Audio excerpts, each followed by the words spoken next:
અમરેલીના ઠેબી ડેમ નજીક ખોડિયાર મંદિર પાસે આવેલ કૂવામાં ડૂબી જવાથી અજાણ્યા યુવકની મળી લાશ મળતા ફાયર વિભાગ ઘટના સ્થળે પહોંચી કૂવામાંથી લાશને બહાર કાઢી પોસ્ટમોર્ટમ માટે હોસ્પિટલ ખસેડવામાં આવ્યા.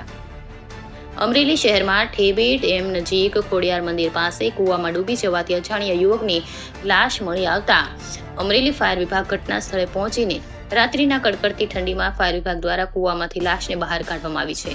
ત્યારે હાલ અમરેલી પોલીસ કંટ્રોલ રૂમ દ્વારા ફાયર કંટ્રોલ રૂમ ખાતે ટેલિફોનિક જાણ કરવામાં આવી કે અમરેલી શહેરમાં આવેલ ઠેબી ડેમ ખોડિયાર મંદિરના જૂના રસ્તા પાસે આવેલી કૂવામાં કોઈ અજાણી વ્યક્તિ ડૂબી ગયાની જાણ થતાં જ તાત્કાલિક Amreli fire and emergency team ઘટના સ્થળ પર પહોંચી રાત્રિના કડકડતી ઠંડીમાં ફાયર વિભાગની ટીમ દ્વારા કૂવામાંથી માત્ર 15 મિનિટમાં જ મૃતદેહને બહાર કાઢી પોસ્ટમોર્ટમ અર્થે હોસ્પિટલમાં ખસેડવામાં આવ્યું.